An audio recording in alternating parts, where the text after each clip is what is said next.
దేవుని నామంలో అందరికీ వందనాలండి. ఇందాక చదవబడిన ఉత్తర ప్రత్యుత్తరాలు యెహోషువ గ్రంథము ఇందాక 6వ అధ్యాయం చదువుకున్నాము. యెహోషువ గ్రంథం 7వ అధ్యాయము 26వ వచనం. వారిని రాళ్లతో కొట్టిన తర్వాత అగ్ని చేత కాల్చి వారి మీద రాళ్లను పెద్ద కుప్పగా వేసిరి. అది నేటి వరకు ఉన్నది. అప్పుడు యెహోవా కోపోద్రేకము విడిచిన వాడై మళ్ళుకొనెను. అందుచేతను నేటి వరకు ఆ చోటికి ఆకోరు లోయ అని పేరు. ఆకోరు లోయ అంటే కిందేముందో చూడండి, బాధలోయ. అదే విధంగా చూడండి హోషేయ గ్రంథము 2వ అధ్యాయము 15వ వచనము.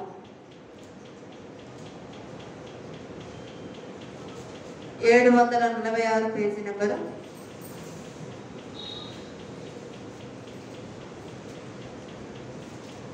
హోషేయ గ్రంథం 2వ అధ్యాయం 15వ వచనం.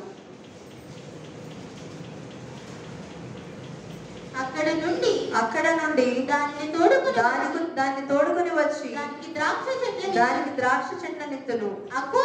ఆకోరు లోయను నిరీక్షణ ద్వారముగా చేసేదను. బాల్యమున ఐగుప్తు దేశంలో అది వచ్చినప్పుడు నా మాట విన్నట్లు. చాలండి. అక్కడ ఆకోరు లోయ అంటే కింద ఏమిచ్చాడో చూడండి, 1 నెంబర్ 1 అని ఉంది. శ్రమగల అంటే శ్రమగల లోయ. ఇక్కడ 2 పేర్లు ఒకటే, ఆకోరు లోయలే. ఒక దానికి ఏమనుంది, బాధ లోయ, మరొక దానికి శ్రమగల లోయ కదండి. ఈరోజు మనము తెలుసుకోబోయే అంశం ఏంటి అంటే ఆకోరు లోయ కోసమే తెలుసుకుంటున్నాం. లోయ అంటే తెలుసా? లోయ అంటే లోతైన ప్రదేశం, బయటికి రాలేనటువంటి లోతైన ప్రదేశం అన్నమాట. సహాయం చేసే వాళ్ళ కోసం మనం ఎదురు చూడలేని పరిస్థితి. అరిచినా వినిపించదు. ఆ చుట్టుపక్కల ఎవరు నివాసం చేయరు, అంటే ఎక్కడ ఇల్లులు కానీ ఏవి ఉండవు లోయ అంటే. ఇక ఎదురు చూసే అవకాశం కూడా లేదు. ఇక నేను బయటకు వస్తాను, తిరిగి ప్రాణాలతో ఉంటాను, నేను జీవించగలను, ఈ దీనిలోంచి నేను బయటపడగలను అన్న నిరీక్షణ లేని ప్రదేశాన్ని లోయ అంటాము. అయితే ఇక్కడ ఉన్న ఈ ఆకోరు లోయ ఎలాంటిదట? శ్రమగల లోయ, అలాగే బాధ లోయ. ఇది ఎక్కడ ఉంది అంటే మీరు ఇందాక చదువుకున్న ఈ యొక్క 6వ అధ్యాయము 12 నుంచి 19 వచనాలు చదువుకున్నాం చూడండి. అక్కడ ఏం చూస్తాం మనము? యెరికో పట్టణాన్ని చూస్తాం. యెరికో పట్టణాన్ని ఈ యొక్క మోషే ఈ ఐగుప్తు దేశం నుంచి ఇశ్రాయేలు ప్రజల్ని విడిపించి తీసుకొస్తున్న దారిలో యెరికో పట్టణం కనిపిస్తుంది. యెరికో పట్టణాన్ని జయించే శక్తి వీళ్ళకి లేకపోయినప్పటికీ దేవుడు యెరికో పట్టణం అంటే చుట్టూ కూడా మంచి ప్రాకారములు గల పట్టణం, అంటే చుట్టూ చక్కని భద్రత ఉంది. అయితే వీళ్ళు ఇంకా దేవుడిచ్చిన దేశానికి, ఆ పాలుతేనె ప్రవహించి దేశానికి వెళ్ళాలి అంటే ఏం చేయాలండి? ఇది దాటుకొని వెళ్ళాలి. దేవుడు ఎర్ర సముద్రాన్ని 2గా చీల్చినట్టు యెరికో పట్టణాన్ని కూడా చీల్చేయచ్చుగా. వీళ్ళని ఎన్నో రకాలుగా దేవుడు పరిశీలిస్తున్నాడు, పరిశోధిస్తున్నాడు. ఈ యెరికో పట్టణము అడ్డుగా ఉన్నప్పుడు ఈ యొక్క మోషే తర్వాత ఇది ఎవరి చేతికి వచ్చింది అంటే యెహోషువ గారి చేతికి వచ్చింది. యెహోషువ గారు చెప్తున్నారట ఏమని? కేకలు వేడి దాని చుట్టూ కూడా తిరగాలి, పట్టణం చుట్టూ కూడా తిరగాలి. ఎందుకంటే అది దేవునికి ఇష్టం లేని ప్రదేశం. ఆ యొక్క యెరికో పట్టణంలో ఒక్క రాహాబు కుటుంబాన్ని తప్ప దేవుడు ప్రతిదాన్ని కూడా శపితంగా ఎంచాడట. ఆ రాహాబు కుటుంబం ఎందుకు రక్షింపబడ్డదో తెలుసా అండి? దేవుని బిడ్డలను, దేవుని దూతలను కాపాడిందట రాహాబు అనే వేశ్య. రాహాబు పవిత్రురాలు కాదు, రాహాబు పరిశుద్ధురాలు కాదు, లేదా ఆస్తి అంతస్తులు ధన ఘన భోగాలు కలిగింది కాదు. కానీ ఈమె ఏం చేసిందట? దేవుని బిడ్డలకు రక్షణ కల్పించింది. కాబట్టి వేశ్య అయినప్పటికీ దేవుడు ఏం చేశాడు? తన హృదయాన్ని బట్టి ఆమెను, ఆ కుటుంబస్తులందరినీ రక్షించడానికి తీర్మానించాడు. ఇక్కడ ఆమె కుటుంబం తప్ప ఆ యెరికో పట్టణంలో ప్రతిదీ కూడా దేవుడు ఎలా ఎంచాడట? శపితమైనదిగా. అయితే ఆ శపితమైనది అడ్డు తొలగాలి అంటే యెహోషువ గారు ఒక ఆజ్ఞ ఇచ్చారట. ఏమని? స్తుతిస్తూ యెరికో చుట్టూ తిరగండి. మీరు 7 మార్లు అట్లా తిరిగేటప్పటికి ఏమవుతాయి? యెరికో గోడలు కూలిపోతాయి. కూలియా లేదా? అట్లా చుట్టూ యెరికో గోడల చుట్టూ, ప్రాకారముల చుట్టూ కూడా తిరిగినప్పుడు అవన్నీ కూలిపోయినాయట. ఇక్కడ 18వ వచనంలో చూడండి, 6వ అధ్యాయం 18వ వచనం. శపింపబడిన దానిలో కొంచెమైనను మీరు తీసుకొనిన ఎడల మీరు శాపగ్రస్తులై ఇశ్రాయేలుల పాలనకు శాపము తెప్పించి దానికి బాధ కలుగ చేయుదురు గనుక శపింపబడిన దానిని మీరు ముట్టకూడదు. వెండియు బంగారును ఇత్తడి పాత్రలను ఇనుప పాత్రలను యెహోవాకు ప్రతిష్ఠితములగును. వాటిని యెహోవా ధనాగారములో నుంచవలెను. అదే విధంగా 26వ వచనం కూడా చూడండి ఒకసారి. ఆ కాలమున యెహోవా జనుల చేత శపథము చేయించి వారికి ఇలాగూ ఆజ్ఞాపించెను. ఎవడు యెరికో పట్టణమును కట్టించ పూనుకొనునో వాడు యెహోవా దృష్టికి శాపగ్రస్తుడగును. వాడు దాని పునాది వేయగా వాని జ్యేష్ఠ కుమారుడు చచ్చును. దాని తలుపులను నిలువనెత్తగా వారి కనిష్ట కుమారుడు చచ్చును. చాలండి. శపితమైన దేవునికి ఇష్టం లేదు అంటే ఇష్టం లేదంతే. ఆ శపితమైన దానిని మనం ముట్టుకుంటే ఏమవుతుందట? ఇక్కడ క్లియర్ గా దేవుడు చెప్పాడు వాళ్ళకి. ఏమని? ఆ శపితమైన ప్రాంతాన్ని కూలగొట్టిన తర్వాత, దేవుడు పడగొట్టేసిన తర్వాత ఎవరైతే కట్టించడానికి పూనుకుంటారో ఆ యొక్క పునాదులు వేస్తున్నప్పుడు జ్యేష్ఠ కుమారుడు చేస్తాడట. ఆ గుమ్మాన్ని నిలవబెట్టినప్పుడు చిన్న కుమారుడు కనిష్ఠుడు చచ్చును అని క్లియర్ గా ఒక దేవుడు ఒక శాసనాన్ని ఇచ్చేసాడండి. ఇచ్చేసిన తర్వాత అంటే దేవుడు ఒక ఆజ్ఞ జారీ చేసేసాక దానికి వ్యతిరేకంగా చేస్తే ఏమవుతుంది అన్నది యాకోరులో యొక్క అనుభవము. చూడండి. యెహోషువ గ్రంథము 7వ అధ్యాయము 24 నుంచి చదువుకుందాము. తరువాత యెహోషువయు ఇశ్రాయేలీయులందరూ జెరాహు కుమారుడైన ఆకానును, ఆ వెండిని, ఆ పై వస్త్రమును, ఆ బంగారు కమ్మిని, ఆకాను కుమార్తెలను, ఎద్దులను, గాడిదలను, మందను, డేరాను, వానికి కలిగిన సమస్తమును పట్టుకొని ఆకోరు లోయలోనికి తీసుకొని వచ్చిరి. చాలండి.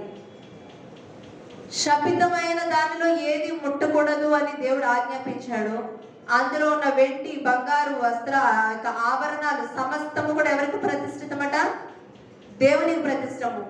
అక్కడ ఉన్న చిన్న ఇటుక ముక్క కూడా ముట్టుకోవడానికి వీల్లేదు అని దేవుడు చెప్పాడు. ఇక్కడ ఒక వ్యక్తి, ఎవరా వ్యక్తి అంటే ఆకాను. ఎవరండి? ఆకాను ఐగుప్తు దేశం నుంచి యొక్క పాలుతేనెల దేశం ప్రవహించే దేశానికి రావడానికి బయలుదేరిన వ్యక్తే. ఎన్నో కార్యాలు, మార్గం మధ్యలో ఎన్నో కార్యాలు, దేవుడు చెప్పిన ప్రతి మాట నెరవేర్పు, ఎన్నో రకరకాల అనుభవాలను చూసిన వ్యక్తి ఈ ఆకాను ఏం చేస్తాడట? ఏదైతే శాపగ్రస్తమైనదో, ఏదైతే దేవుడు చేయొద్దన్నాడో ఆ పనిని చేస్తాడట. ఏవైతే కూడా ఈ యొక్క తాకొద్దు అని దేవుడు సెలవిచ్చాడో ఆ వస్తువులను తాకాడట. అంటే దేవుని పరిశుద్ధ గ్రంథములో పాపము అన్న దానికి చక్కటి నిర్వచనం ఉంది. ఏంటి అంటే ఆజ్ఞాతిక్రమమే పాపము, ఆజ్ఞను అతిక్రమించడమే పాపము. ఇక్కడ దేవుడు ఒక ఆజ్ఞను ఇచ్చిన తర్వాత అందులో ఏది ముట్టుకోదన్న తర్వాత ఈ ఆకాని యొక్క ఆశ ఏంటి అంటే రేపొద్దున ఆ పాలుతేరును ప్రవహించి దేశానికి తీసుకెళ్తాడు దేవుడు. సరే, అక్కడికి వెళ్ళేటప్పుడు కల్లా నేను అన్ని సంపాదించుకొని ఒక ఉన్నతమైన వాడు కాక నేను స్థిరపడాలి, ఏమీ లేకుండా వట్టి చేతితో వెళ్ళి ఏం చేస్తాను అక్కడ అని ఎన్నో రకరకాల ఆలోచించుకొని ఉండొచ్చు. ఇంత దూరం తీసుకొచ్చిన దేవుడు వాళ్ళకి ఆ దేశాన్ని వాగ్దాన పూర్వకంగా ఇస్తానన్న దేవుడు మరి వాళ్ళ తిండి, వాళ్ళ బట్ట, సమస్తాన్ని దేవుడు ఇస్తాడు కదా. ఇవన్నీ ఆలోచించుకోకుండా తన స్వంత ఆలోచనలతో ఏం చేశాడండి, ముట్టొద్దు అన్న దానిని ముట్టాడు. ఏమేమి ముట్టుకున్నాడ క్లియర్గా చూడండి. అక్కడ వెండిని, పై వస్త్రమును, బంగారు కమ్మిని, వీటన్నిటిని కూడా ఏం చేశాడో తెలుసా అండి, వాళ్ళు డేరాలు పరుచుకున్నారు. ఎందుకంటే ఇప్పుడు కూడా ఎక్కడికన్నా టూర్కి వెళ్తున్నామంటే ఏం చేస్తారు, ఆ రాత్రి అక్కడ ఉండాలి అంటే డేరాలు వేసుకుంటారు. టెంట్ హౌస్ అంటాం. ఇప్పుడు టెంట్ హౌస్ అన్న అప్పుడు డేరాలు అనేవారు. ఒక గుడ్డతో ఒక గృహంలా చేసుకొని మళ్ళీ రాత్రి నివసించడం ఎక్కడికన్నా వెళ్ళాలంటే మళ్ళీ దాన్ని తీసేసుకునేవారు. ఆ డేరాలో చిన్నగా గొయ్యతవట ఇవన్నిటినీ కూడా దాచుకున్నాడట. మనుషుల దృష్టికి వాటిని మరుగుపరచగలము, కానీ దేవుని దృష్టి నుంచి మరుగుపరచగలమా అండి? చూడండి అక్కడ 21వ వచనంలో, దోపుడు సొమ్ములో ఒక మంచి షీనారు పై వస్త్రమును, 200 తులముల వెండిని, 50 తులముల ఎత్తుగల ఒక బంగారు కమ్మిని నేను చూచి వాటిని ఆశించి తీసుకొంటిని. ఏం చేశాడట? మొదటిగా చూశాడు, కంటితో చూశాడు. ఒక మాట ఉంటుంది ఈ లోకంలో, సర్వేంద్రియానం నయనం ప్రధానం. కంటితో మొదటిగా పాపం అనేది ప్రారంభం ఎక్కడవుతుంది అంటే కంటి నుంచి ప్రారంభమవుతుంది. చూసిన ప్రతిదీ మనకు కావాలనిపిస్తుంది, చూసిన ప్రతిదీ మనం కొనుక్కోవాలనిపిస్తుంది, చూసిన ప్రతిదీ ఆశపడతాము. పాపం ఎక్కడ మొదలవుతుంది? కంటితో. చూసి అక్కడితో విడిచిపెట్టలేదు యాకాని. ఏం చేశాడు? ఆశించాడట. నిన్ననే నేను ఒక కథ చదివాను. ఒక మనిషిట ఒక మామిడి చెట్టు ఉంది. మామిడి చెట్టు నిండా ఫలాలేనట. మనందరికి బాగా తెలిసిందే, మనము చేసిందే కదా. మామిడి చెట్టు నిండా ఫలాలు ఒక మనిషి నడుచుకుంటూ వెళుతూ చూశాడట. ఏం చూసినాయి? ఫస్ట్ కళ్ళు చూసాయి కదా. కళ్ళు చూడగానే కడుపుకి ఏమనిపించిందంటే తినాలనిపించింది. కంటికి తినాలనిపించలే, చూసింది, ఆశించింది. దేనికి తినాలనిపించింది? కడుపుకి తినాలనిపించిందట. అక్కడి నుంచి చెట్టు వరకు నడుచుకొని వచ్చాడు. ఎలా నడుచుకొచ్చాడు? కళ్ళతో నడుచుకొచ్చాడా? కడుపుతో నడుచుకొచ్చాడా? కాళ్ళతో నడుచుకొచ్చాడు. అంటే జాగ్రత్తగా వినాలి. కళ్ళు చూసాయి, కడుపు ఆశపడింది, కాళ్ళు చెట్టు వరకు లాక్కొచ్చాయి. కాళ్ళు చెట్టు వరకు వచ్చినాయి, కాళ్ళు కొయ్యగలమా? కొయ్యలేవే. చేతులు కోసినాయట ఆ ఫలాన్ని. కోసిన చేతులు తినగలవా? తినలేవు. ఏం తినాలి? నోరు తినాలి. నోరు తిందట ఆ ఫలాన్ని. నోరు తినేటప్పటికి యజమాని చూసొచ్చి తిన్న నోరు కొట్టలేదట, వీపునట 4 చర్చాట. వీపు మీద దబా దబా 4 బాధాడు. పాపం వీపు ఏం చేసింది? కళ్ళు చూసేయి, కడుపు ఆశపడ్డది, కాళ్ళేమో చెట్టు వరకు నడిచొచ్చాయి, చేతులు కోసాయి, నోరు తిన్నది. కానీ దెబ్బలెవరికి? వీపు కట్టబడ్డాయట. కానీ కన్నీళ్ళు ఎక్కడొచ్చాయి? నువ్వు ఏ కంటితో అయితే ఆశపడుతున్నావో, అత్యాశపడుతున్నావో ఆ కంటికే కన్నీరు. ఇక్కడ ఈ యొక్క ఆకాను ఏం చేశాడండి? ఆశించాడట. ఆశించి అక్కడితో వదిలేదు. ఏం చేశాడు? ఆశపడిన దాన్ని తీసుకున్నాడు. తీసుకొని దాచిపెట్టాడట. ఈనాడు దేవుని సేవకులు చెప్పిన ప్రతి మాటని ఏం చేస్తున్నారు? త్రోసిపుచ్చేసి దైవజనులు చూడట్లేదు కదా, సంఘస్థులు చూడట్లేదు కదా, ఆ ఇరుగు పొరుగు వారు చూడట్లేదు కదా, నా ఇష్టం వచ్చినట్టు చేయొచ్చులే, ఈ ఊరు దాటితే నన్నెవరు చూస్తారు, ఆ పక్క దేశంలో చేస్తే నన్నెవరు చూస్తారు అని ఏం చేస్తున్నారు? తన ఇష్టానుసారంగా ప్రవర్తిస్తున్నారు. అయితే ఈ ఆకాను దాచుకోవడము, లోపల ఆ యొక్క రంధ్రాన్ని చేసి అందులో వాటిని పోడ్చడము, ఇవన్నీ ఎవరు చూసారండి? దేవుడు చూశారు. ఎంత క్లియర్ గా రాస్తుంది చూడండి. మంచి షీనారు పై వస్త్రం అట, 200 తులము వెండి, అలాగే 50 తులములు ఎత్తుగల ఒక బంగారు కమ్మి, వీటన్నిటిని ఏం చేశాడట? చూచి ఆశించి తీసుకున్నాడట. చూపుల్లో పరిశుద్ధత ఉండాలి. ఏముండాలి? చూడొచ్చు, చూడదని దేవుడు చెప్పట్లేదు. చూసే చూపులు ఎలా ఉన్నాయి? చూపుల్లో పరిశుద్ధత లేకపోతే ఒక మాట ఉంటుంది బైబిల్లో, నీ కన్ను చెడినదైతే నీ దేహం అంతా కూడా చెడిపోతుంది. అలా నీ దేహం అంతా చెడిపోవడం కన్నా ఆ కన్నును పెరికివేయడము మంచిదట. కొత్త నిబంధన గ్రంథంలో ఉంటున్న మాట చూడండి. యోబును చూద్దాం. ఇక్కడ యోబు గ్రంథం 31వ అధ్యాయము 1వ వచనము.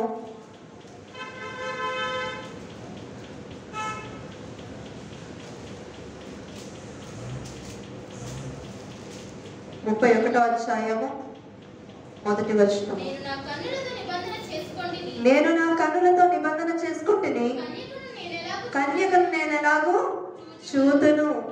ఏం చేశాడటండి? కన్నులతో నిబంధన చేసుకున్నాడట. తన చూపులను బట్టి అనుదినము కూడా ప్రార్థించబడ్డాడు యోబు. యోబు తన కోసం మాత్రమే తన బిడ్డల కోసం కూడా ప్రార్థన చేసేవాట. అయ్యా, వాళ్ళు ఎక్కడైనా తప్పిపోయారేమో వారిని క్షమించు, వారి చూపుల్లో, మాటల్లో, నడవడికలో ఎక్కడైనా తప్పిపోయారా అని తన బిడ్డల విషయమై కూడా ప్రార్థన చేసేవాట. అలాగే దావీదు ప్రార్థన కూడా ఒకసారి చూద్దాం. చూడండి, కీర్తన గ్రంథము 119వ అధ్యాయము 37వ వచనము. వ్యర్థమైన వాటిని చూడకుండా నా కన్నులు త్రిప్పివేయము, నీ మార్గంలో నడుచుటకు నన్ను బ్రతికింపు. చాలండి. వ్యర్థమైన వాటిని చూడకుండా నా కన్నులు త్రిప్పివేయము అని అడుగుతున్నాడండి. కన్నులు ఎంత భయంకరమో, ఎంత ప్రధానమో అంత భయంకరమైనవే. అందుకే యోబు గారు కానీ దావీదు గారు కానీ ఏమని ప్రార్థన చేస్తారట? వ్యర్థమైన వాటిని చూడకుండా కన్నులు త్రిప్పివేయమని ఒక ఆయన ప్రార్థన చేస్తే కన్నులతో నిబంధన చేసుకున్నట యోబు. ప్రభా, నా కంటి ద్వారా నేను ఏ పాపము చేయకుండా కాబట్టి. నిజానికి అంధులు అంటే కళ్ళు లేని వారు సగం పాపాలు ఉండవండి. వాళ్ళు నిజంగా వాళ్ళ అదృష్టవంతులు మనకన్నా కూడా. సగం పాపాలు తగ్గుతాయి. మనము చూసిన ప్రతి వాళ్ళకి ఎవరికన్నా బండి ఉందంటే మనకి బండి కావాలి. వాళ్ళు ఏమైనా ఆభరణాలు వేసుకున్నారంటే అవి మనకి కావాలి. పొరుగు వారికి ఏదైనా ఆశించాలి, చూడాలి, చెడు చూడాలి అంటే అన్నిటికీ ప్రధానమైన కారణం కన్ను. యోబు గారు నిబంధన చేసుకున్నట్లు మనము కూడా నిబంధన చేసుకోవాలి. ఏమని?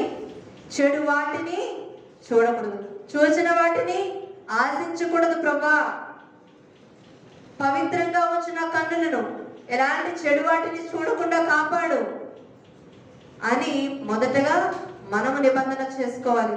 కొంతమంది చూపులు ఎలా ఉంటాయట? విషపు చూపులు, మోహపు చూపులు, ఓర చూపులు.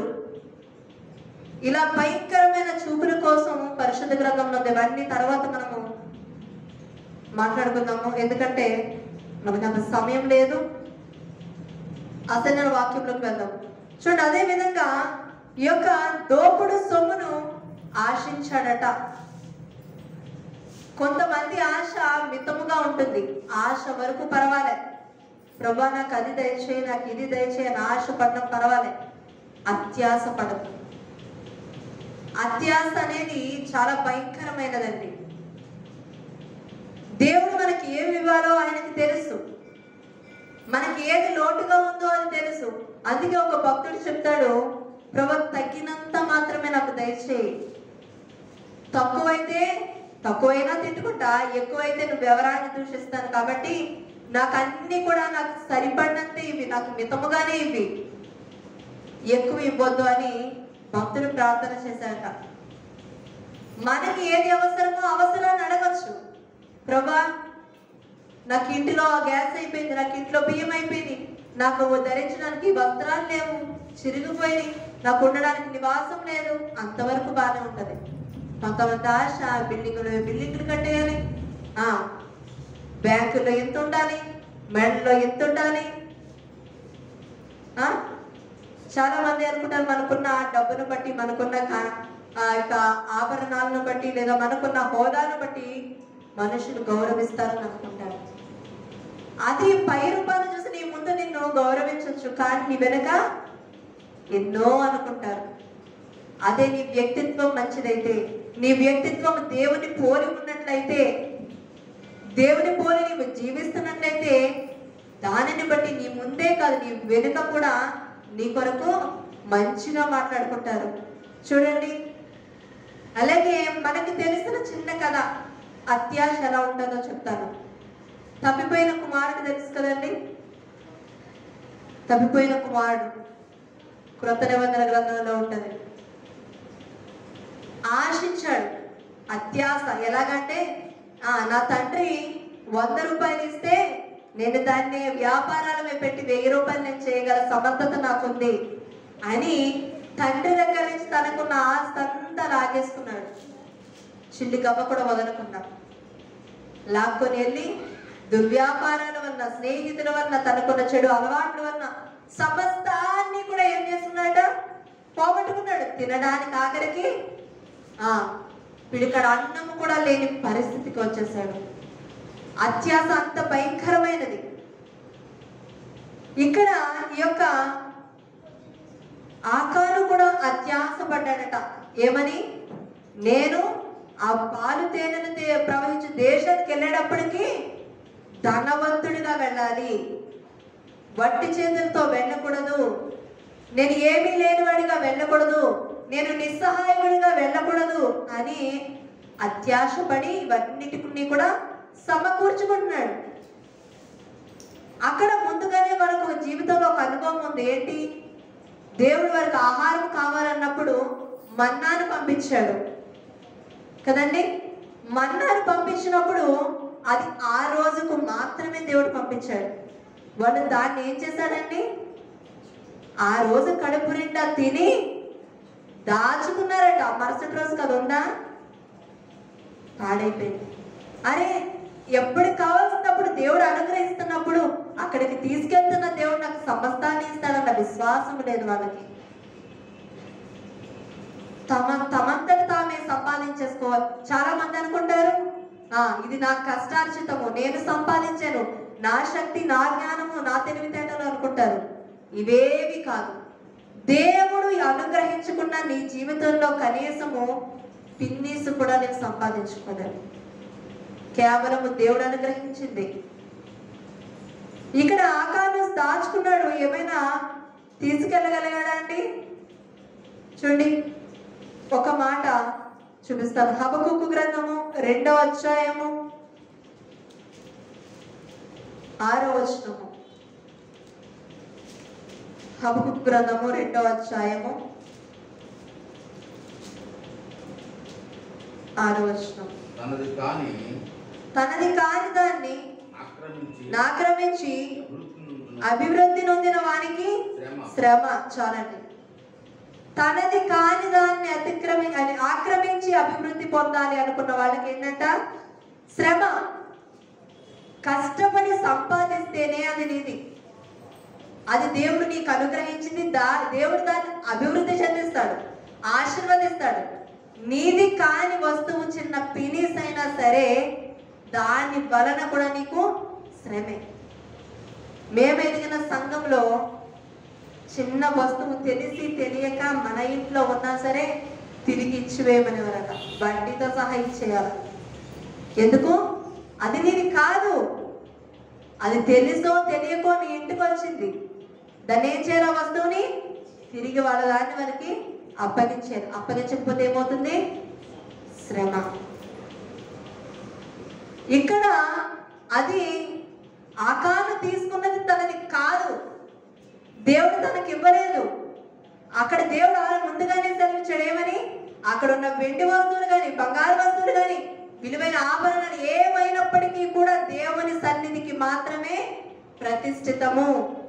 అక్కడ ఉన్న ఇటుక ముక్క కూడా ముట్టుకోవద్దు, అది శపితమైనదంత అని క్లియర్గా చెప్పిన తర్వాత కూడా తనది కాని దాని వస్తువుని ఏం చేశాడట? ఆక్రమించుకున్నాడు. తనకి తన కుటుంబానికి కూడా శ్రమను అందించుకున్నాడు.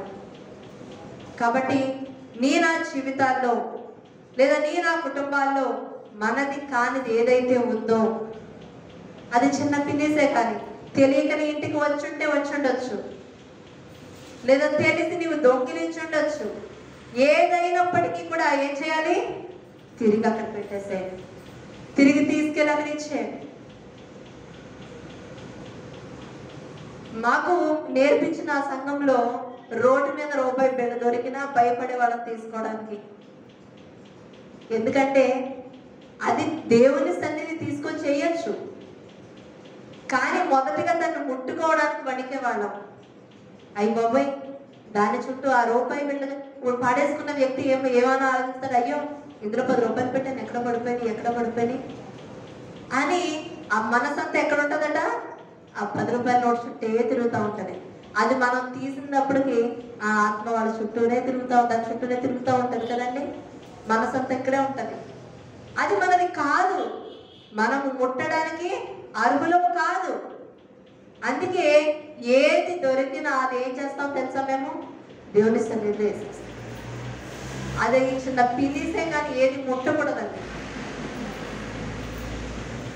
కాబట్టి ఆ విధంగా తెలిసినప్పటికీ కూడా దేవుడు అంతగా ఆజ్ఞాపించినప్పటికీ కూడా దేవుని మాటగా వీళ్ళు తీసుకోలే. యెహోషువ గారు ఇలాగే చెప్తానే అనుకున్నారట. దైవజనులు బోధిస్తున్నప్పుడు కూడా దైవజనుని మాటగానే తీసుకుంటున్నారు తప్ప, అరే ఇది దేవుడు తన పరిశుద్ధ లేఖనాల్లో సెలవిచ్చాడు, ఇది దేవుని మాట, నేను లోబడాలి, సరిచేసుకోవాలి, దిద్దుకోవాలి అని ఏ ఒక్కరు కూడా ఆలోచించట్లా. అక్కడ కూడా ఆకాను ఎలా ఆలోచించాడు?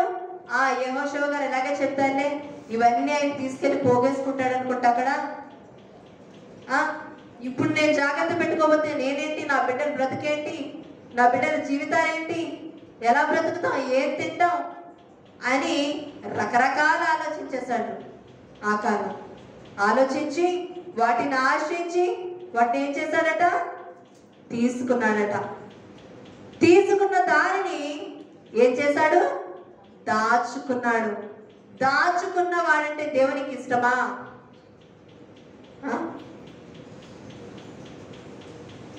దాచుకున్నాడంటే అంటే అరే నేను బ్యాంకులో డబ్బులు దాచుకున్నాను, దేవునికి ఇష్టం లేదా అని అడుగుతారేమో. దేవుడు అది అడగట్లా. నీది కానిది నీవు దాచుకుంటే దానికి లెక్క అప్పచెప్పాలి. పరిశుద్ధ గ్రంథంలో ఒక మాట చూద్దాం. హెబ్రీయులకు రాసిన పత్రిక 4వ అధ్యాయము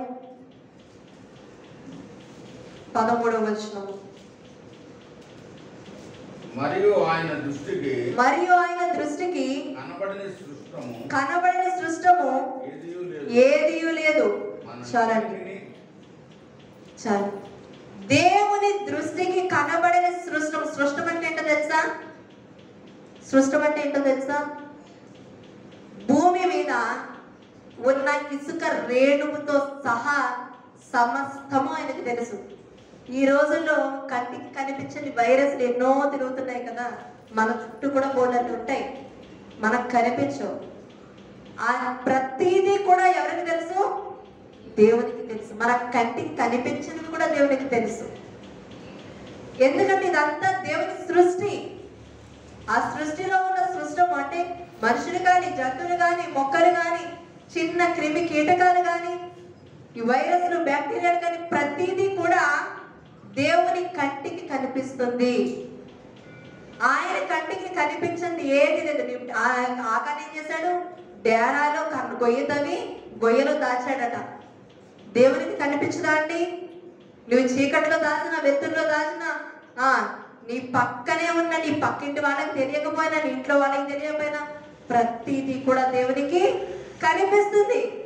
అదేవిధంగా కీర్తనల గ్రంథము 139వ అధ్యాయము చూడండి, 2వ వచనము 8వ వచనాల్లో చూద్దాం.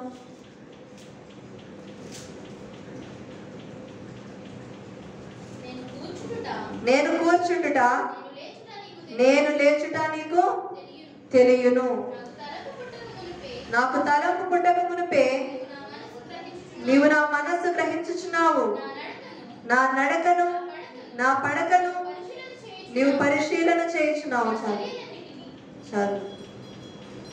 139వ అధ్యాయము 2వ వచనం నుంచి, అదేవిధంగా 8వ వచనం 9వ వచనం కూడా చదువుదాం. చూడండి. నేను ఆకాశం ఎక్కినను, నీవు అక్కడ ఉన్నావు.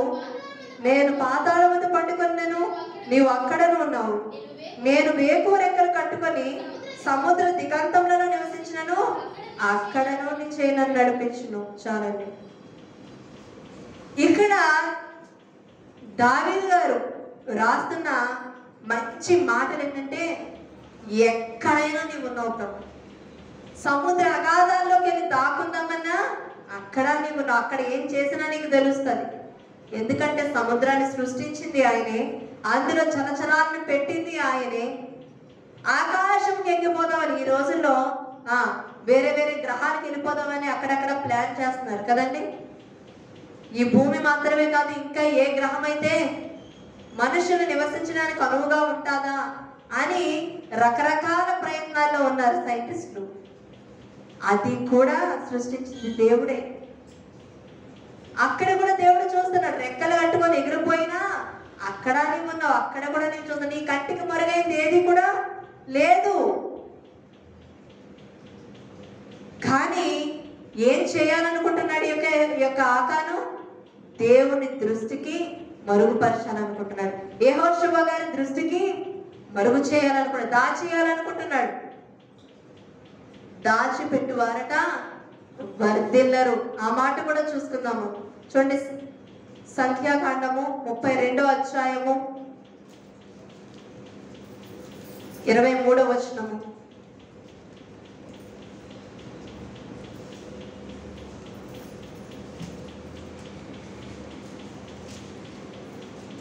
మీరు అట్లు చేయని ఎడల యెహోవా దృష్టికి పాపము చేసిన వారగుదురు గనుక మీ పాపము మిమ్మును పట్టుకొనును. ఏం చేస్తుందంటే, ఎవరు పట్టుకుంటారండి? ఏం పట్టుకుంటారు చెప్పాలి? చేసిన పాపము, మీ పాపము మిమ్మును పట్టుకొనును. దొంగ ఉన్నాడు, దొంగకి ఎవరిని చూస్తే భయం వేస్తుంది? నిజానికి ఆ పోలీసు ఆ దొంగ కోసం రాకపోయినా ఆ పోలీసు చూసేటప్పటికి ఆ చేసిన ఆ దొంగతనం తెలిసిపోయిందేమో, ఈ దొంగతనం తెలిసిపోయిందేమో, ఇక్కడికి వచ్చానండి నా కోసమే వచ్చాను. భయపడతారా లేదా? కాళ్ళు చేతులు లోపల పడిపోతూ ఉంటాయి. ఆ పాపమే మనకు ఉరవుతుంది, పాపమే మనల్ని పట్టుకుంటుంది. పాపం అనేదట సులువుగా చిక్కులు పెట్టేస్తుందట. చిన్నదేగా, పెద్ద అబద్ధమే వాడాను, పెద్ద మోసం ఏం చేశాను, 10 రూపాయలేగా ఆశపడ్డాను, ఆ పాపమే మనల్ని పట్టుకుంటుందట. నువ్వు చిన్న పినీసు దొంగతనం చేసినా ఆ పినీసు విషయమై నువ్వు నరకానికి వెళ్తావు. నువ్వు ఆడిన అబద్ధము చిన్నదే అయినా అబ్బే లేదు అని ఒక్క మాట అబద్ధం ఆడావనుకో, ఆ అబద్ధమే నిన్ను నరకానికి తీసుకువెళ్తుంది. దేవుడిచ్చిన ఆజ్ఞలో ఏది తప్పిపోయినా సరే అది నిన్ను నరకానికి తీసుకువెళ్తుంది. ఇక్కడ చెప్తున్నాడు పరిశుద్ధ గ్రంథంలో, మీ పాపము మిమ్మను పట్టుకొనును. ఇక్కడ ఆకాను చేసిన పాపము ఆకానును మాత్రమే కాదండి, తన కుటుంబం అంతటికి కూడా శాపాన్ని తీసుకొచ్చిందట. దేవునికి ఎటువంటి వారు ఇష్టమో తెలుసా అండి? చేసిన పాపాన్ని ఒప్పుకున్నవారు. ఆకాను కూడా ఒప్పుకున్నాడండి. అయితే ఎప్పుడు ఒప్పుకున్నాడో మీకు చెప్తారు. సామెతల గ్రంథం 28వ అధ్యాయం 11వ వచనంలో ఒక మాట ఉంటుంది. అతిక్రమమును చేయవాడు, అతిక్రమమును దాచిపెట్టువాడు వర్తిల్లడు, వాటిని ఒప్పుకొని విడిచిపెట్టువాడు కనికరం పొందుతాడట. చేసిన తప్పును దాచిపెట్టుకుంటే ఏమవుతాడు? శాపగ్రస్తుడైపోతాడు, నరకానికి పాత్రుడవుతాడు. అదే అయ్యో నేను చేసింది తప్పు, దేవుడు నాతో వాక్య రూపేణ మాట్లాడాడు, దేవుడు నాతో ఇలా పాట రూపేణ మాట్లాడాడు, లేదా దేవుడు పలానా వ్యక్తి ద్వారా పలానా సాక్ష్యం ద్వారా నాతో మాట్లాడాడు, ఇది నాలో ఉన్న పాపం, అయ్యా నన్ను క్షమించు, ఇది నా పాపం అని అతన్ని ఒప్పుకుంటే దేవుడు కనికరిస్తాడట. చేసిన తప్పుని ఎప్పుడైతే అంగీకరిస్తావో, ఒప్పుకొని విడిచిపెడతావో కనికరాన్ని పొందుతావట. దేవుడు అప్పుడు నిన్ను శాపగ్రస్తుడిగానో చేయడు. దేవుడు అప్పుడు నిన్ను శిక్షించడు. ఒప్పుకొని విడిచిపెట్టేస్తే నీవు ఎప్పుడైతే ఇప్పటి వరకు నేను బయటపడలేదుగా, ఇప్పటి వరకు నేను దాచిపెట్టగలిగాను, ఇప్పటి వరకు నా ఎవ్వరికి తెలియలేదు కదా, ఇప్పటి వరకు బయటపడలేదు కదా అని దచ్చాగా తిరిగేసి బయటపడ్డ రోజున నువ్వు ఒప్పుకుంటా చూడు, అప్పుడు కనికరాన్ని పొందవు. ఇక్కడ ఆకాను చేసిన తప్పు అదే. చూడండి, అది కూడా చూద్దాము. యెహోషువ గ్రంథము 6వ అధ్యాయం 18వ వచనంలో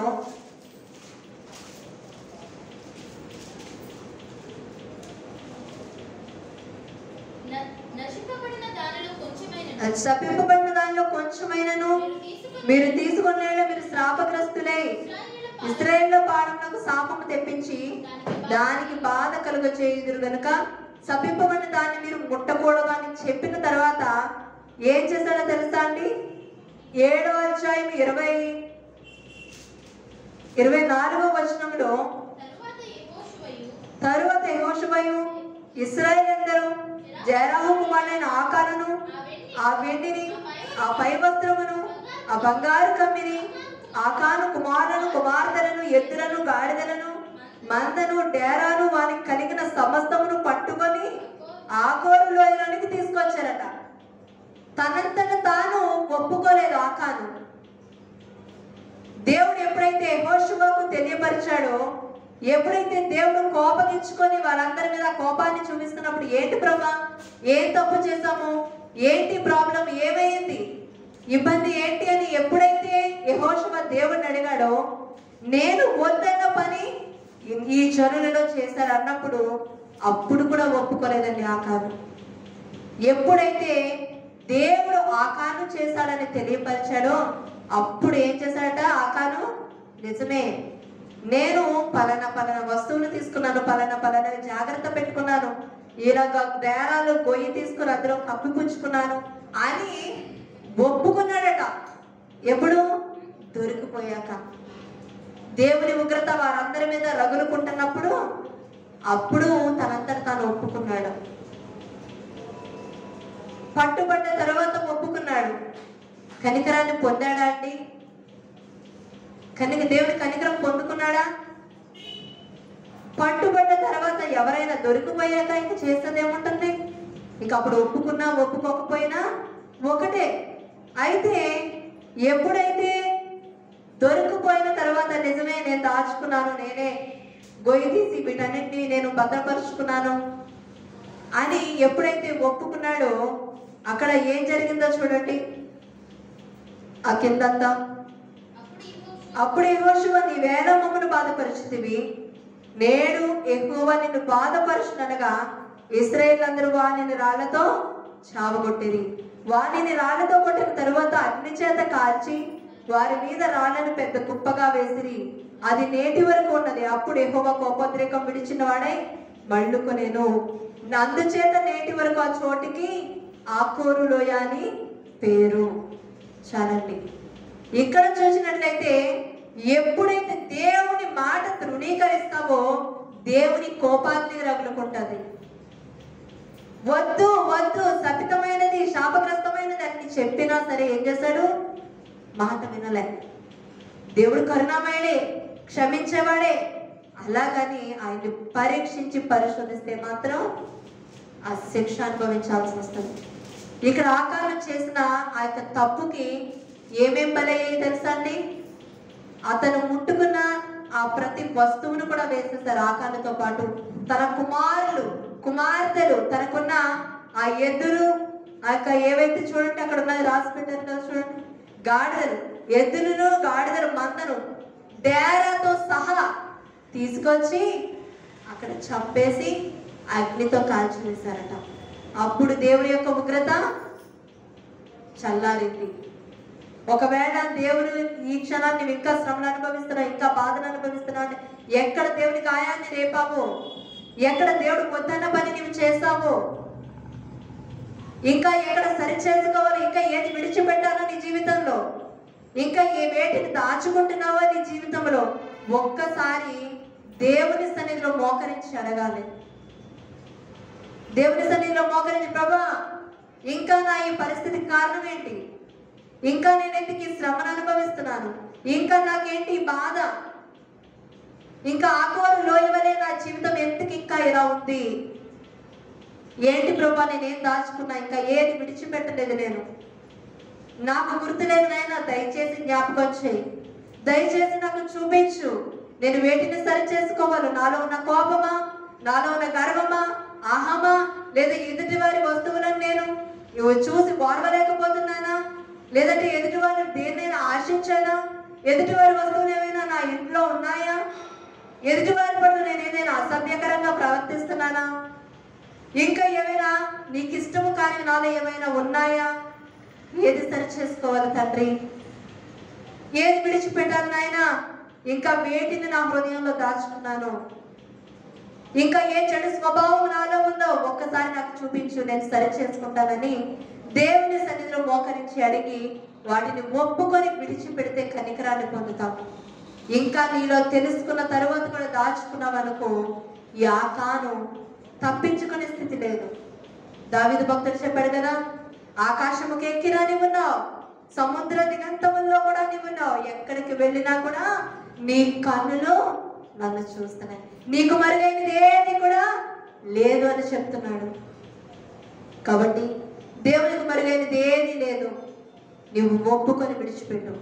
నీ బంధువుల కోసమో, నీ యొక్క స్నేహితుల కోసమో, నీ కుటుంబీకుల కోసమో కాదు, నీ వ్యక్తిగతంగా నీ ఆత్మీయ రక్షణ కొరకు, నీ ఆత్మ దేవుని చెంతకు చేరుట కొరకు. ఎందుకంటే మనం అంత్య దినాల్లో ఉన్నాము. ఏ క్షణాన్న ఎలా ఉంటుందో తెలియని స్థితి. ఎప్పుడు దేవుడు మనల్ని పిలుచుకుంటాడో, లేదా ఎప్పుడు దేవుని రాకడం వస్తుందో తెలియదు. మనము సిద్ధపడి ఉండాలి. నీ ఆత్మ దేవుని చెంతకు చేరాలి అంటే నువ్వు ఇలా దాచుకొని విడిచిపెట్టకుండా ఉన్నట్లయితే నువ్వు చేరుకోలేవు. కాబట్టి మనము యాకాను వలె కుటుంబం అంతటికి శిక్షణ తెచ్చిన వారిగా కాకుండా మనం విడిచిపెట్టి మన కుటుంబానికి రక్షణగా మనము ఉండాలి. చూడండి, ఆనాడు గెహాజీ చేసిన పాపము ఏమైంది? తన తరతరాలకి కూడా శాపగ్రస్తంగా మారిపోయింది. గెహాజీ ఏం చేశాడు? డబ్బు కోసము, వస్త్రాల కోసము, విలువైన వాటి కోసం ఆశపడ్డాడు. ఏమైందట? అతనికి ఉన్న కుష్ఠరోగము ఎవరికి వచ్చింది? గెహాజీకి, తన కుటుంబ వంశీయులకు అందరికీ కూడా కుష్ఠరోగం వచ్చింది. అది వస్తే పోదండి జీవితకాలం. కాబట్టి మనల్ని బట్టి మన కుటుంబం అంతా, మన వంశీకులందరూ కూడా ఇబ్బంది పడే స్థితి రాకూడదు. ఒక్క నీతిమంతుడు తన తరతరాల కుటుంబాన్ని దేవుడు వర్ధిల్ల చేస్తానన్నాడు. కాబట్టి మనం వ్యక్తిగతంగా మనం నీతిగా యథార్థంగా దేవుని సన్నిధిలో జీవించినప్పుడు మన యొక్క వంశము, మన తరతరాలు కూడా దేవుని సన్నిధిలో ఆశీర్వాదాన్ని పొందుకునే వారిగా ఉంటాయి. చూడండి, ఒక మాట చూద్దాం. యెషయా గ్రంథము 26వ అధ్యాయము 3వ వచనము.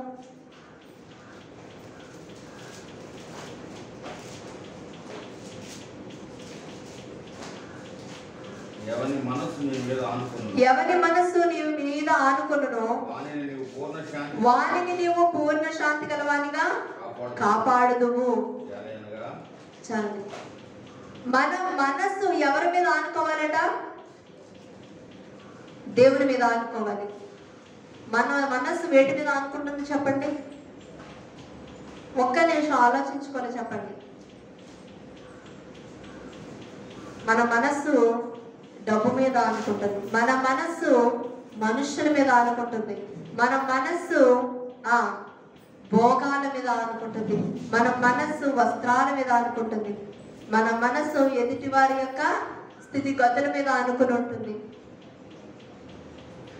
నువ్వు వాటి మీద, ఈ లోకము మీద ఆనుకున్నంత కాలము నువ్వు నెమ్మదిగా, మనశ్శాంతిగా, సమాధానంగా నువ్వు ఉండలేవు. శాంతి సమాధానానికి దూరం అవుతావు. నువ్వు ఎంత సంపాదించినా ఏదో లోటు కనిపిస్తానే ఉంటది. దేవుడు నీకు ఎంత ఇచ్చినా లోటుగానే అనిపిస్తుంది. ఎప్పుడైతే నీవు దేవుని మీద ఆనుకుంటావో పూర్ణ శాంతి గలవంట. ఈ రోజుల్లో మనుషులకు కరువైతే అది శాంతి, సమాధానాలు, నెమ్మది. నీకు ఇవి కావాలి అంటే ఎవరి మీద అనుకోవాలి?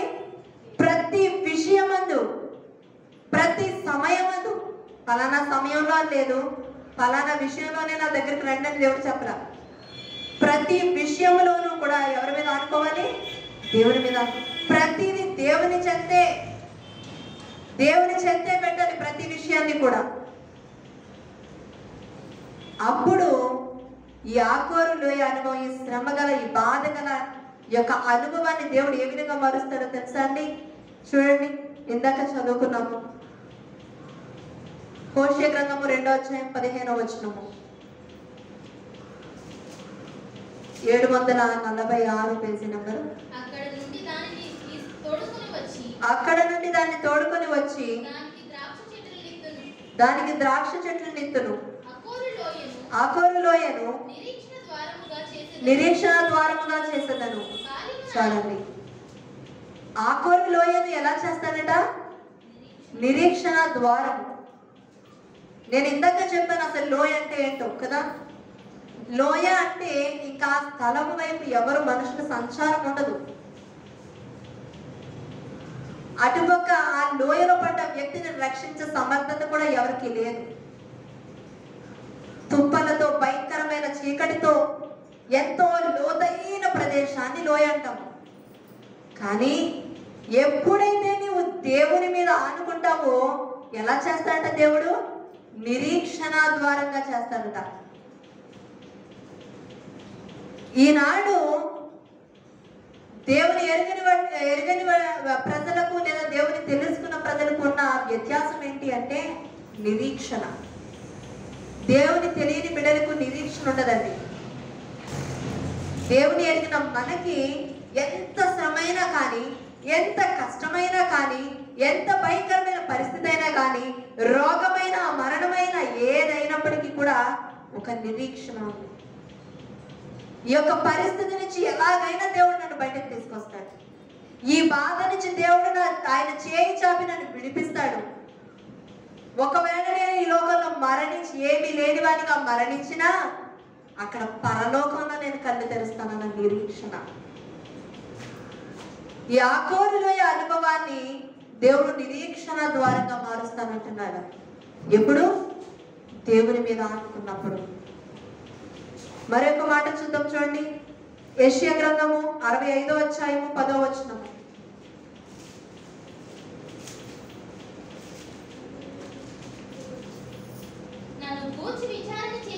నన్ను గూర్చి విచారణ చేసిన నా ప్రజల నిమిత్తము షారోను గొర్రెల మేత భూమి యొగును, ఆకోరు లోయ పశువుల పరుండు స్థలముగా ఉండును.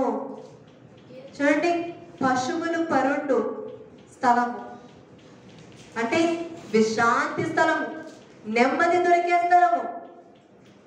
ఏమంటే కాసేపు మన ఇంట్లో కరెంటు పోతే చీకట్లో తడుగులాడిపోతూ ఉంటాం కదా, భయం వేసేస్తూ ఉంటది.